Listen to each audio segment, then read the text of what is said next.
Pois bem, pessoal, vamos concluir então essa série que nós estamos fazendo sobre Colossenses capítulo 1, versículo 16. Se a tradução do Novo Mundo, ela errou em inserir ali as palavras outras no texto, né, colocando ali que Jesus teve um papel secundário na criação, que tudo, na verdade, só veio existência após Jesus Cristo, e Jesus não é de fato o Criador, como muitos religiosos defendem. Então, vou mostrar para vocês aqui, vamos ler aqui essa passagem, né, mais uma vez. E vai ficar muito claro, tanto teologicamente como gramaticalmente, que como está na tradução do Novo Mundo é a forma correta de se entender esse texto. Então vamos lá, deixa eu aumentar aqui um pouquinho, dar uma tremidinha aí, peço desculpas por vocês, né? Então o texto já diz assim, logo no versículo 15 aqui, ó, já mostra que Jesus Cristo, olha, é o primogênito de toda a criação. Tem Bíblia que coloca toda criatura. Se ele é o primogênito de toda a criatura, obviamente que ele é o filho mais velho, o primeiro nascido de toda a criatura. Então todas as outras coisas vieram após ele. Por isso que nós temos a palavra outras inserida no texto, porque de fato ele não criou tudo, mas ele ajudou Jeová a criar o restante de todo o universo que existe, todas as coisas visíveis e invisíveis, conforme o texto aqui mostra, após a sua criação. Então Jesus, ele veio antes, né, como diz o texto, ó, antes de todas as outras coisas, não antes de tudo. E vou mostrar para vocês que gramaticalmente é assim, né, no texto grego, como também teologicamente. Como que a gente prova isso? Primeiro, nós precisamos ter em mente que Jesus Cristo, ele é o primeiro ser criado por Jeová. Não tem como nós fugirmos disso. Só relembrar para vocês aqui, depois a gente vai fazer os vídeos de maneira mais clara, provando que Jesus Cristo é o primeiro ser criado por Jeová, antes de Jeová criar todo o restante do universo por meio dele. Então você tem aqui o texto de Provérbios 8, 22, né? Vai até o 30, na verdade. Esse é um deles. Você tem também Miqueias 5:2, depois se você congela a imagem para você ler. Essas cores que você está vendo aqui, ela faz ligação com os textos que a gente tem ou em hebraico ou em grego embaixo, tá? E o seu significado, tá bom? Você tem o Evangelho de João, capítulo 1, versículo 18, que Jesus é chamado de Deus unigênito, que significa único, gerado Deus, né? Então, o único ser divino gerado diretamente por Deus, está aí, tá? Você tem também o próprio texto de Colossenses 1,15, né, que a gente acabou de ler, onde Jesus é chamado de primogênito de toda a criação, tá? Aqui embaixo tem, eu puxei aqui o dicionário para vocês verem o significado do que é primogênito, que está em amarelinho, tá bom? Que é o primeiro nascido, o primeiro dado à luz. Você tem Hebreus 1,3, onde mostra que Jesus, ele é a representação exata de Jeová, ele é, olha lá, expressa a imagem de Jeová. Então, essa cor verde aqui destaca a palavra que foi traduzida na língua portuguesa e embaixo aqui o dicionário para você ler, tá bom? Em resumo, Jesus, ele é o quê? Ele é uma reprodução exata de Jeová. Ele é uma cópia perfeita de Jeová, assim como você faz uma cópia numa máquina perfeita de xerox de um documento. Então, Jesus, ele é, olha lá, uma cópia exata de Deus, não o próprio Deus, né? Depois você tem o próprio texto de Apocalipse, capítulo 3, versículo 14, que Jesus é chamado de o princípio da criação de Deus. Ele próprio, né, se auto-intitula ser o princípio da criação de Deus.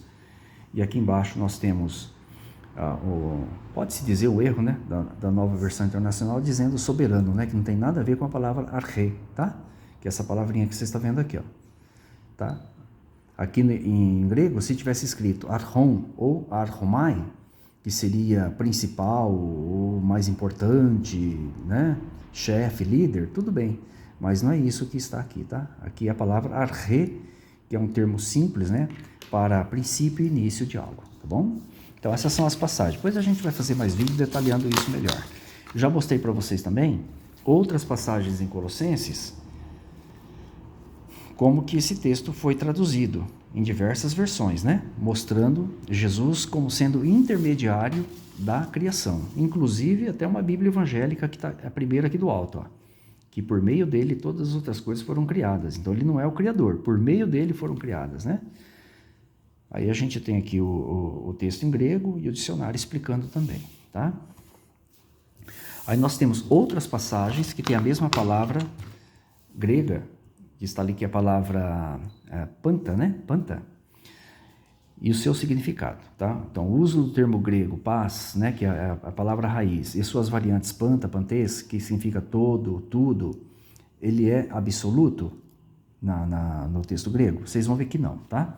Então, o primeiro texto que nós temos aqui para analisar é de Mateus capítulo 3, versículo 5. Eu coloquei o texto em grego aqui e você tem duas vezes a palavra aqui, passa, que é uma variante de paz, que é para o significado de todo ou tudo na língua portuguesa.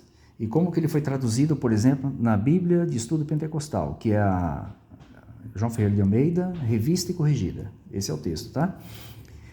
Então, ia ter com ele Jerusalém, olha, e toda a Judéia e toda a província adjacente do Jordão. Será que, de fato, toda a Judéia, todos os habitantes da Judéia foram atrás de Jesus? Toda a província do Jordão realmente foi atrás de Jesus ou foi uma parte? Então, perceba que a palavra passa aqui, ela tem um sentido de um grupo coletivo dentro do conjunto geral, né? Então, um determinado grupo, coletivamente, dentro de um grupo maior, que foram ter com Jesus Cristo lá em Jerusalém. Aí você tem outra passagem aqui, Lucas 21, 29. Olha aqui, ó. Você tem a palavra panta aqui, ó, a mesma lá de Colossenses, tá? Aqui está falando uma ilustração que Jesus fez, né? Na Bíblia Ave Maria diz assim, ó, acrescentou ainda esta comparação: olhai para a figueira e aqui literalmente é para todas as árvores. Aqui ele fala para as demais árvores. Olha, as demais árvores.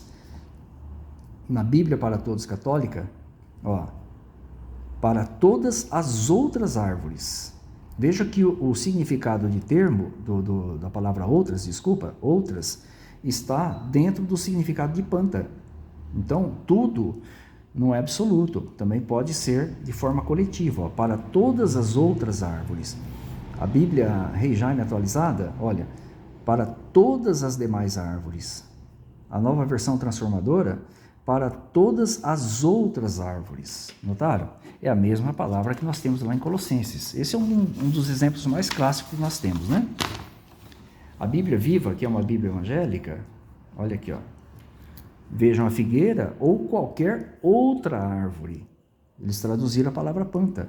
Então, perceba que é de forma coletiva, né? É tudo de forma coletiva e não absoluto.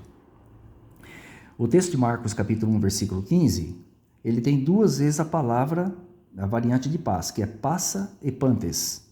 Então, você tem a tradução, por exemplo, na João Ferreira de Almeida, revista e corrigida, que é a Bíblia pentecostal, né? Ó, e toda a província da Judéia, e todos, aqui eles fizeram aqui uma paráfrase, né? Uma repetição do termo, e por isso que eu coloquei entre parênteses, né? E toda a província da Judéia e todos os habitantes de Jerusalém iam ter com ele, e todos eram batizados. Será que, de fato, todos os habitantes da Judéia, todos os habitantes de Jerusalém, todos eles realmente foram batizados no Rio Jordão? É óbvio que não. Mas um determinado grupo, dentre essa população, é que se dirigiu a Jesus Cristo, a João Batista, e foi batizado por João Batista. Tá? É isso que o texto está dizendo aí, de maneira muito clara, né? Então, perceba que a palavra passa, o pantes, que é uma variante, né? Ela não tem o sentido de tudo ou todo ali de forma absoluta, mas de forma coletiva, tá?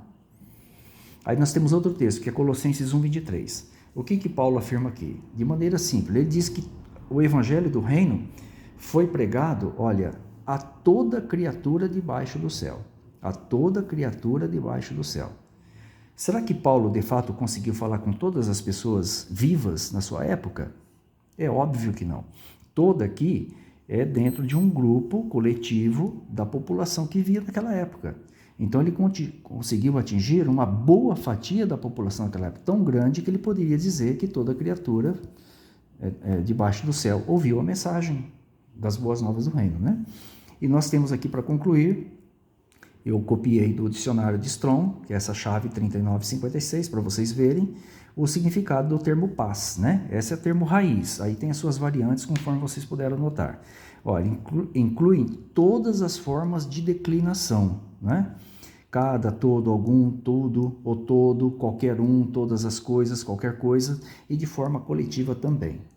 Então, fica fácil da gente concluir que, visto que Jesus Cristo, ele é a primeira criação de Jeová, isso é incontestável, nós temos textos que provam isso, né? E a gente vai ter os vídeos aqui que vai esclarecer isso melhor para vocês.